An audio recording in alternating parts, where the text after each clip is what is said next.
नमस्कार, मैं हूं अंकित कुमार और आप देख रहे हैं मधुप न्यूज़ 24। आज हमारे साथ जेडीयू के प्रदेश प्रवक्ता अजीत पटेल जी हैं, जो हमसे बात करने के लिए काराकाट में आए थे। तो हम लोगों के अचानक मुलाकात हो जाती है और जहां हम इंटरव्यू ले रहे हैं संझौली के ही धरती के रहने वाले हैं। सबसे पहले स्वागत हो आपको सर हमारे चैनल। धन्यवाद आपको। और आपको प्रदेश प्रवक्ता बनाए जाने पर हमारे चैनल के पूरी टीम से आपको बहुत बहुत बधाई। शुक्रिया आपको और आपकी पूरी टीम को, हमारे तरफ से आपको शुक्रिया है। अच्छा, आप उपेंद्र कुशवाहा जी को वोट मांग रहे हैं, लेकिन जनता एक सवाल का जवाब मांग रही है उपेंद्र कुशवाहा से और एनडीए के माने सारे नेताओं से, चाहे प्रखंड का नेता हो या पंचायत का या बूथ अध्यक्ष हो, मैंने सबसे कि हम लोग उपेंद्र कुशवाहा को आखिर वोट क्यों दें जबकि वो विकास किए नहीं हैं। और ये तो मतलब जग जाहिर है ना कि उपेंद्र कुशवाहा से यहाँ काराकाट लोकसभा क्षेत्र में कोई भी अच्छे प्रत्याशी नहीं। आप अन्य प्रत्याशियों की तुलना में देखिएगा तो माननीय उपेंद्र कुशवाहा जी की जो आपके कार्यशैली रही है, आपके जनता से जो उनके मिलने की बहुत ही सुगमता से लोग मिलते हैं। आप ये देखिए कि एनडीए अलायंस के वो प्रत्याशी हैं, तो माननीय हमारे प्रधानमंत्री नरेंद्र मोदी जी के नेतृत्व में जो देश के विकास होगा उसमें उपेंद्र कुशवाहा जी अगर जीत के जाएंगे। अब उपेंद्र कुशवाहा, माननीय नरेंद्र मोदी ने बोला भी है कि काराकाट से लोग सांसद नहीं मंत्री चुनेंगे, तो यहाँ की जनता का भलाई सोचिए कि मंत्री के रूप में हो जाएंगे। तो मतलब काराकाट वासियों के लिए गर्व की बात है कि हम सांसद नहीं मंत्री चुन रहे हैं। इससे बड़ी खुशी की क्या बात हो सकती है। अब विकास की बात तो माननीय प्रधानमंत्री जी के नेतृत्व में 10 साल से भारत को एक अलग राष्ट्रीय पटल पर देखने को मिल रहा है। तो काराकाट भी उसी तरह से एक जो है हमारे राज्य में अलग अमिट छाप छोड़ेगा उपेंद्र कुशवाहा जी का अगर चुनाव जीतते हैं तो। अच्छा, तेजस्वी यादव भरे मन से कह रहे हैं, क्योंकि आप जेडीयू के प्रवक्ता हैं, तो आप लोग कुछ दिन पहले आरजेडी जेडीयू का ऐलान था, तो जो 5 लाख नौकरियां दी गई है वो बोल रहे हैं कि हम दिए हैं, नीतीश कुमार जी नहीं दिए। अरे देखो दीजिए, 5 लाख आप दिए हैं, कह देंगे तेज प्रताप जी के हम 10 लाख दिए हैं, तो इसका कोई है जवाब है? वो तो जनता सब देखने वाली है, समझने वाली चीज़ है।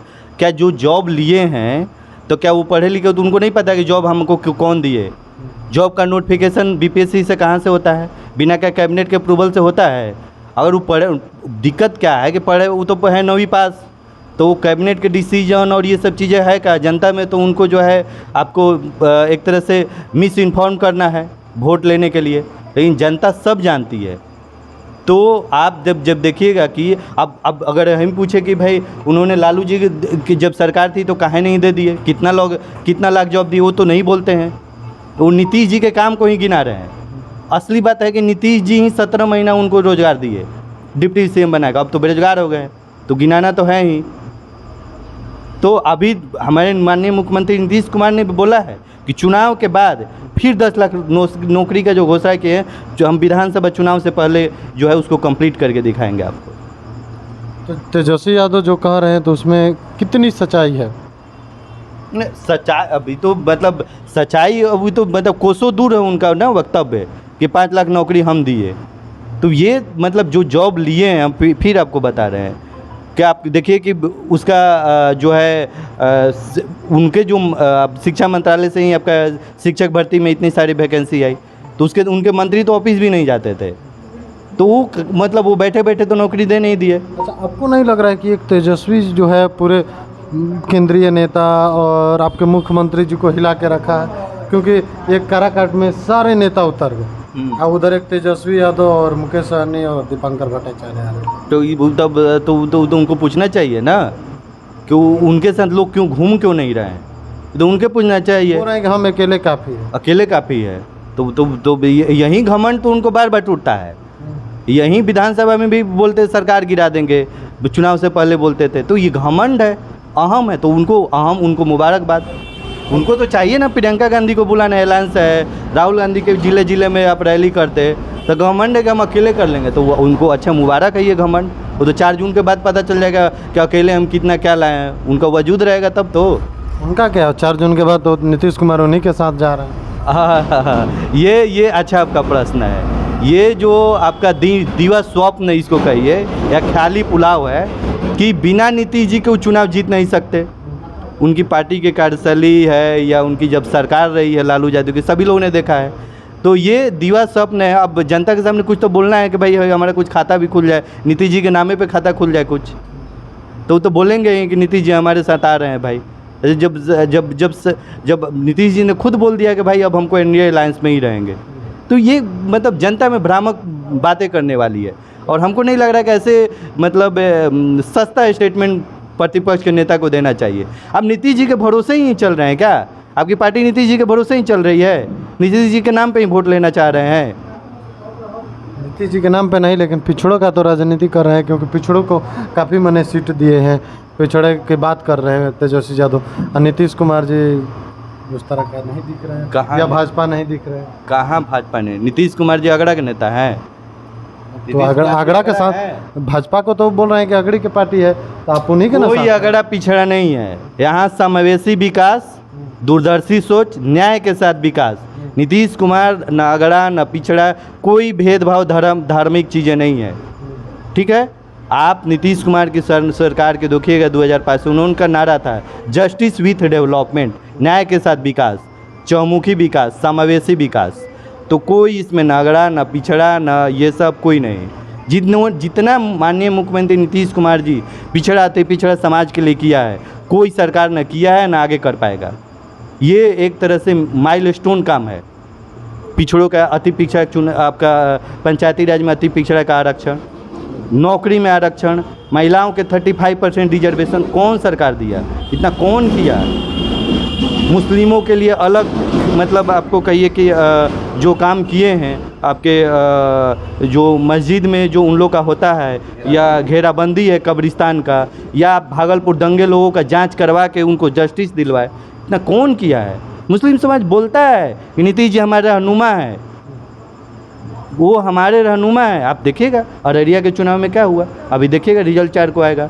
आरजेडी के जितने आपके राष्ट्रीय जनता दल के उम्मीदवार है बुरी तरह से पराजित होंगे। आप बोले कि मुस्लिमों का नेता, तो हम लोग जनता के बीच जा रहे हैं, तो जनता बोल रहे हैं कि आप बोल रहे हैं कि आरक्षण दिए हम, लेकिन अभी तो आरक्षण जो ख़त्म करने वाले हैं बीजेपी, आप तो उन्हीं के साथ जा रहे हैं। कितना कब कौन आरक्षण खत्म किया?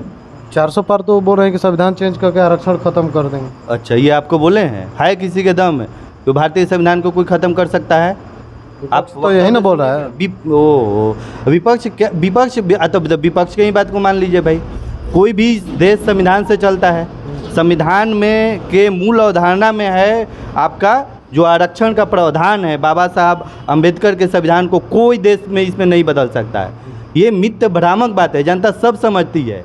जब चुनाव आता है तब आरक्षण के बाद लगते हैं आप लॉलीपॉप दिखाने। अरे विकास पे बात करिए ना, आपने कितना विकास किया?